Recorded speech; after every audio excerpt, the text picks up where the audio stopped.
All right, welcome back, guys. So we did quite a bit in this application. So right now we have our home page, we have a login page where we can log in, we can register for an account, and we can also log out of our account. So right now, if I go use this account and log in, right now I'm gonna see that there's a dashboard and a logout, which means I'm now logged in, and then I have an access and a refresh token in my cookies as well. So now in this video, I'm just going to be doing some cleanup because right now I'm logged in, but I didn't get navigated to the dashboard, and that would be a nice thing to do. And then also on the dashboard itself, I want to show the user details because right now in my Redux state, I actually have access to the user. So here's the user data. I have the first name, last name, and email. So I need to grab that data and actually display it here. And then another thing that I need to do in this video is also that when I refresh, I need to remain logged in because right now I am not logged in. And also I should not be able to be on the dashboard when I'm not logged in. So that's another thing. If I'm not logged in, I should be redirected to the login page. So those are going to be some things that I tackle in this video. So right now I have 3 terminals running. So I have my Django backend running in one terminal. I have my Express server running in another. And then also have my React development server running in a third terminal. So make sure you're doing the same. So I'm just going to minimize this now. Then the first thing I will do is open up my client, source, containers, and login page because I want to be navigating when I'm successfully logged in. So right now, I already have this use selector being utilized, but one thing I need to bring in here on top of the loading is the is authenticated piece of Redux state.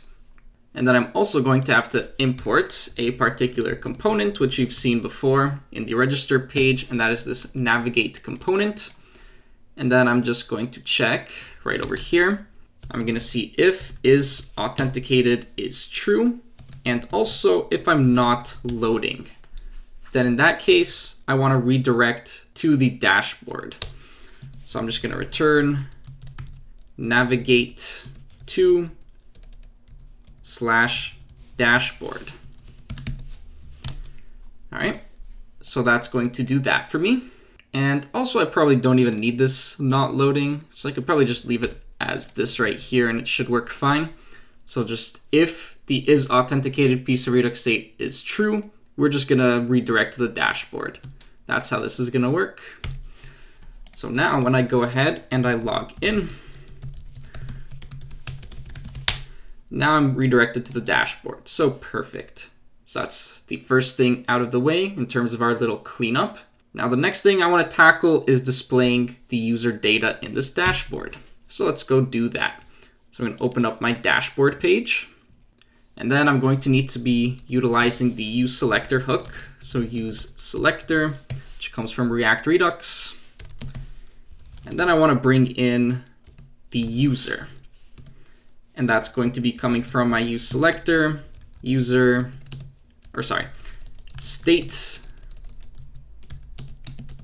and then state.user.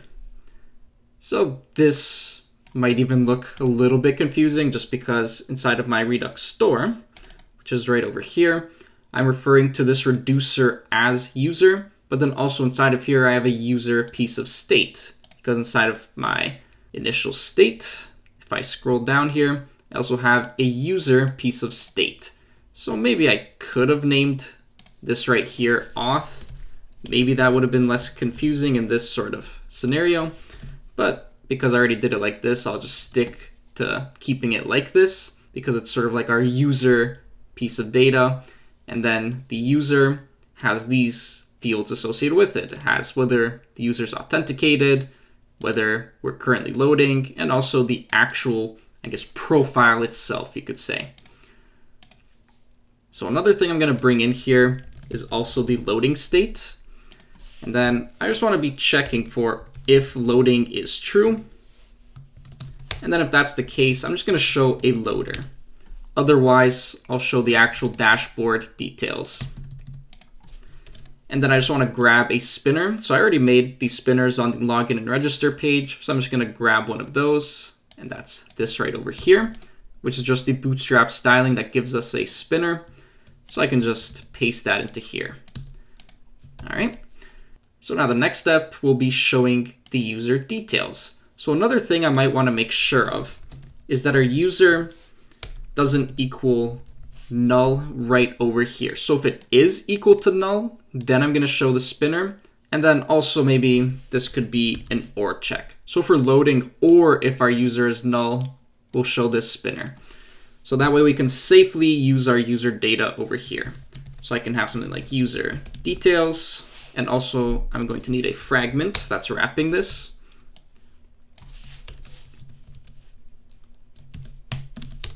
And then I will have an unordered list with some list items where I'll have first name. And this will come from user.first_name. Then I'll have last name and email.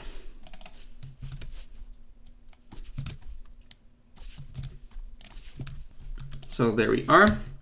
So back over here, now I can actually see the user details. And then I can also add a little bit of spacing between these things. So right over here, I'll do a class name of margin bottom 5. So there we go. That's going to be our dashboard page, nice and simple. The only point of this dashboard page is for this to be a sort of authorized route where you need to be logged in to view it and also to show the user details. So now I need to also cover keeping this as an authorized route. So let's do that. So again, I'm going to have an if check, and then I'm also going to need that navigate component. So import navigate, and then inside of here, I want to check a couple things. I want to see if we're authenticated. So that's another thing I'm going to bring in is authenticated. So if is authenticated is false. So if we're not authenticated, that's one thing. Also, I want to check for if we're not loading. Because if we're still loading, we might be still validating if the user's still logged in, which is something we're still going to have to implement. So if I'm loading, I want to make sure that I don't navigate yet. It's just that when we're not loading anymore, then we're going to check if we're not authenticated. And if the user is null, in that case, we know this user's not authenticated and we should redirect them to the login page. So I will return navigate to, if I can type, to/login. So there we are. This is our complete dashboard page now. So we only have one thing left to do now, which is that when I refresh this page, I want to stay logged in. All right, so how are we going to do that? Well, on my backend auth site URLs, right here, we have a token verify view. So I can create an endpoint that verifies whether my access token is still valid. And then if it's still valid, then I can retrieve the user. So for retrieving the user, we already have an action creator for that. We created that in the last video. So that was the, if I can find it, there it is, the get user action creator. So we can simply dispatch this if we verify that our token is valid. So kind of like with the login, where we go and actually log in, and then we go ahead and dispatch the get user action creator if it was successful. So we're going to take a similar approach. So right now, what I'm going to need to do is I'm going to have to create another route handler in Express, because Express right now, it is what can actually parse my access token, because this is the way we have things set up. We have the React client, where then I can make a request to my Express server, and then these in production would be on the same domain, so the cookies would get sent along automatically. Now, when we're in development, we got around this with the setup proxy, which is something I went over in a previous video. So the cookies will get sent automatically, and then Express can parse those cookies. Now, we can't actually read the values of these cookies because they're HTTP-only cookies like here in the browser, but our Express server, it can parse the values. So that's the way that that works. And then Express, once it actually parses the cookie value, so here's an example of that on our me.js file in our routes. So here, we parse the value from request.cookies, which we can do because we have that cookie parser middleware. And then we can make an authorized request.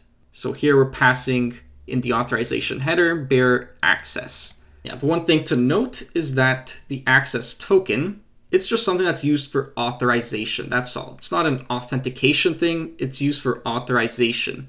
And then as long as the server can get this and verify it, that's all you need to make an authorized request. Now the simple JWT package, it expects you to pass an authorization header and have this sort of approach with the auth header type and the access token, because this is more of a standard. But I have seen approaches used with JWT authentication where you even pass it inside of a session or in the request body or in a cookie. So this can be done as well. Although this is the approach I'm using just because that's more of a standard and that's also what the simple JWT package expects. So that's just a little note that I wanted to put out there. So now the next thing I will do is I'll create my route handler. So that's going to be my verify.js. And then just to make this setup easier, just because we did this many times, I'm just going to copy what's inside of the me.js file and just paste it inside of here. Because we will be requiring express from express, we'll need fetch. I'm also going to be setting up the router and have a route handler and then also export this. So for this route handler here, I can have this as either a GET request or a POST request. Now from my client, I won't be passing any sort of body. So maybe it makes sense to just keep this as a GET request. Now when I do the verify route, that's going to be a POST request. So that's going to be this right over here. This is going to be a POST request where I will be passing a body, but for the route handler itself on Express, I can keep this as a GET request. And then I'll just do API users verify for the endpoint on Express. I'll be parsing the access token from the request.cookies, and then the route itself is going to be API/token/verify. And I believe there's a trailing slash at the end. Yes, there is. So make sure to include the trailing slash. So it's going to be like this. So don't omit this. Then this is going to be a POST request. And then it's not going to be an authorized request. So I don't need the authorization header. And then you can also see inside of the documentation. So Django REST Framework, simple JWT. You can see what you have to pass into the body, which is going to be the access token. And then I believe it's in getting started. Okay, so I don't see an example of the verify inside of here. Although you can always dive into the code. That's another way that you could also see this. So if I actually opened up my virtual environment and just went to the simple JWT package, and then inside of the views, there should be that token verify view. And here it is. And then this thing's utilizing this serializer, so token verify serializer. So I can just open up the serializers and try to find the token verify serializer. So here it is. And then this is expecting token. So inside of the body, I'm going to need to have something called token. And then this is a character field. So that's the way that it works. So it's a little bit tricky to see it just because the documentation is a little bit tricky to navigate with this package, but really what you're going to need is to do this. So const body is JSON stringify, and then I'm going to have token, which is going to be access. So make sure this is called token because like I showed, that's what's going to be expected on the back end. And then I can just pass the body. So this is the way it's going to work. And then another thing we need to know is what is the status code that comes back when this is successful. So we can always use even Postman to figure that out since they don't seem to have an example here.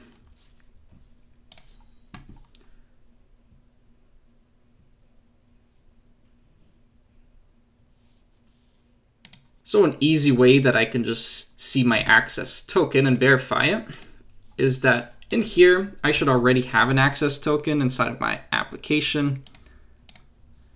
So if I refresh, so they're not showing up right now, so I might just have to log out and re-log in.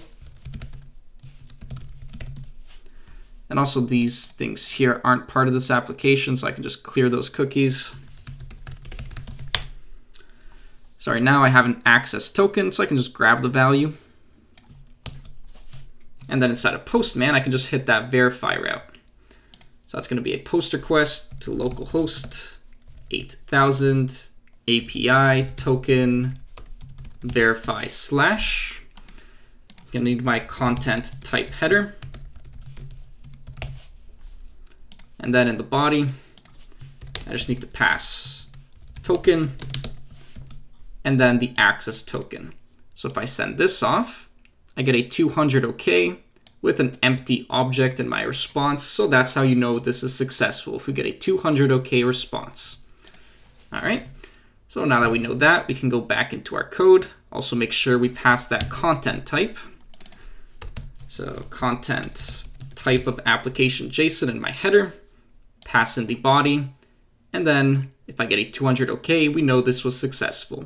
So I can just really mirror back the response, and then we can have data. So if it's successful, like we saw, the data is just going to be this. It's going to be an empty object. And then if there's some kind of error, then that might show up in here as well. So we can even see that. So in this case, when we're successful, this is our data. But what if we did something like this? We have an invalid access token. So now instead our data is going to be this. So we're going to get a 401 unauthorized with this inside of there. So then on the front end, we could just utilize that because we would mirror that. We would have a 401 along with that data. And on the front end, we could do something with that if we wanted to. So that's why I'm going to be doing this right here. And then something went wrong when trying to verify accounts, or maybe verify login status, something like that. So there we are. So now that we have this route handler ready to go, the next thing I'm going to do is go inside of my index.js. And also I'm going to close up some of these things just so this is less confusing. All right, so we're going to open up the index.js. So this is the Express server. So we just created this verify route handler. So I'm going to copy down a line here. And then I'm going to do verify. So verify route is coming from routes auth verify. And then I'm just going to hook that up with app.use and then bring in the verify route. So that way I can actually use this route. So now that I have this route handler set up and it's going to do what I want it to do, now back inside of my features user, I can create an action creator that will do this for me. So maybe right above the logout, I'll do an export const check auth, I'm going to call it. I'm going to create the async thunk. And then for the dispatch type, I'll do users/verify. Then I'll do my asynchronous callback function.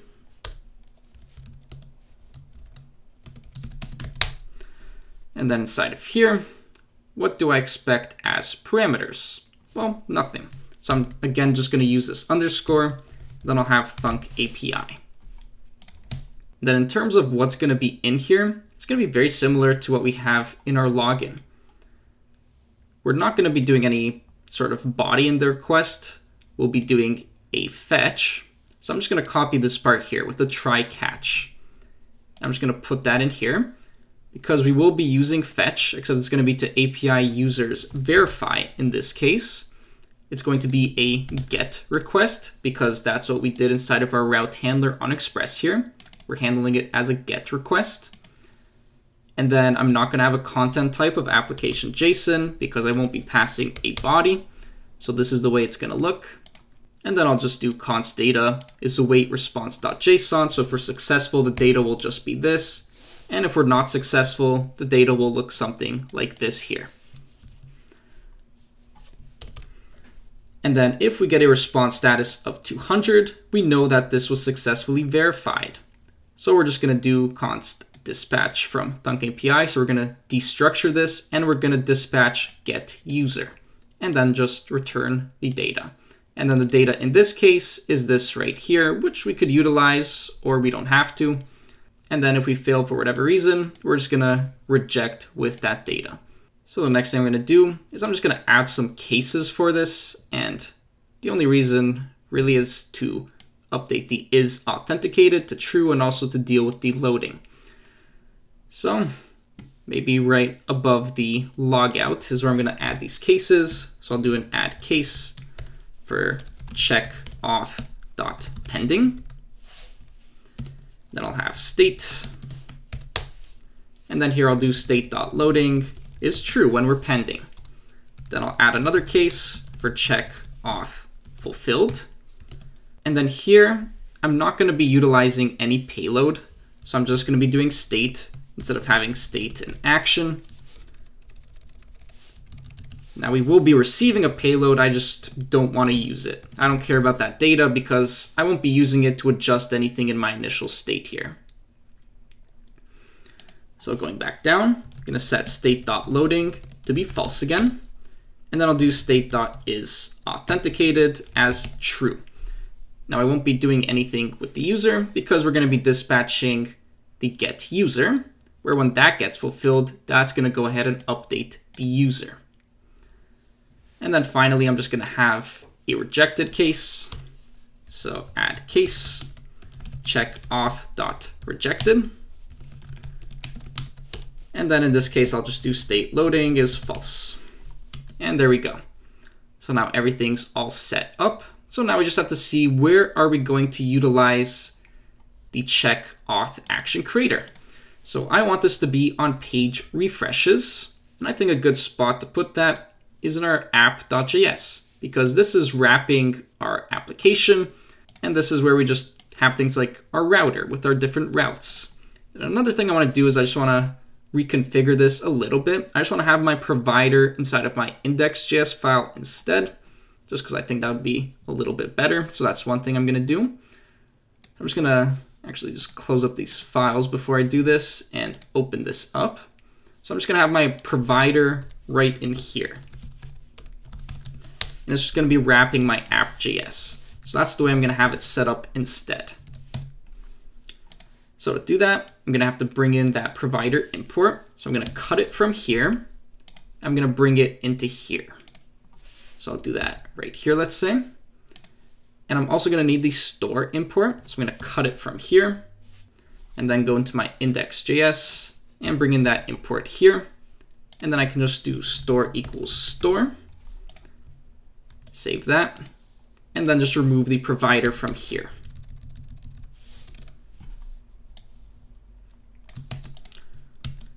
All right. So now the next thing I'm going to do is I'm going to bring in useEffect. So that way when this app mounts, then I'm going to go ahead and do a call to that check auth. So I'll do import useEffect from React. Here I'm going to have to do a return and wrap all of this in curly braces so that I can use my useEffect hook. I'm going to indent over. And then I'm going to need that useDispatch as well. So right over here, I'll import useDispatch from React Redux. So that way I can dispatch that check auth. So I'll do const dispatch as useDispatch. And then I'm also going to import check auth from features user. And then I'll have my useEffect hook.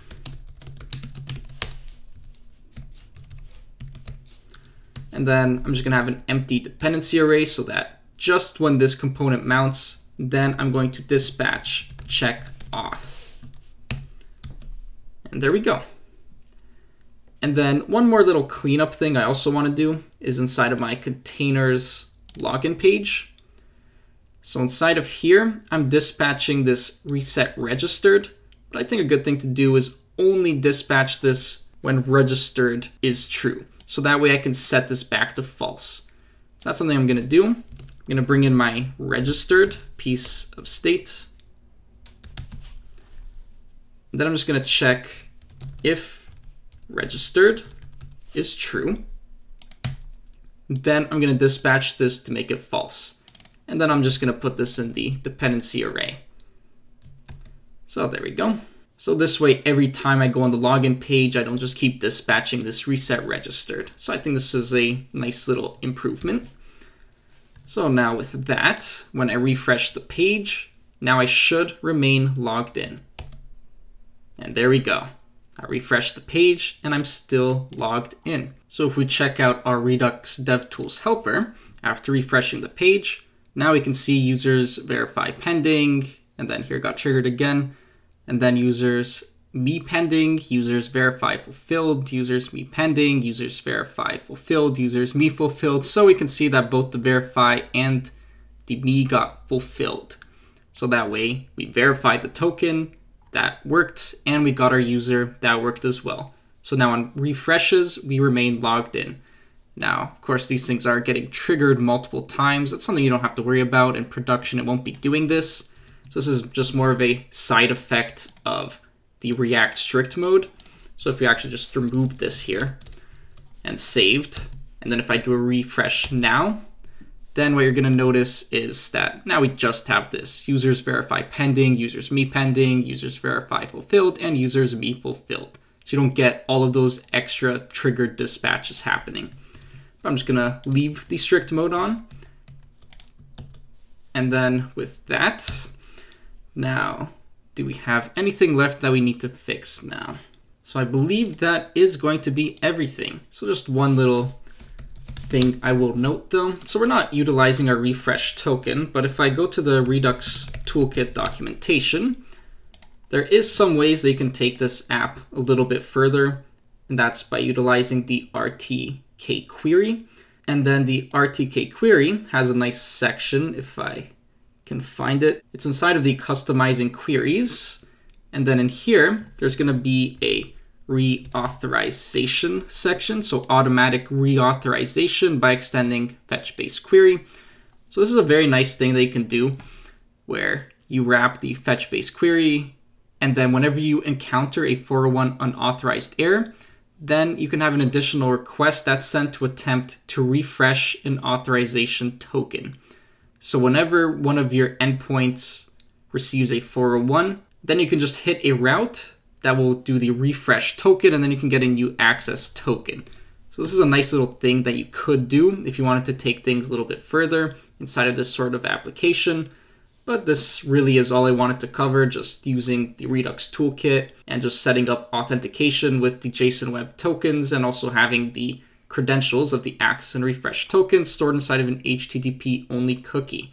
So there we are. Now I can log out, I can register, log in. There we go. The app is all done. So hope you guys enjoyed the video. If you did, make sure to leave a like on this video so that others can also have this recommended to them.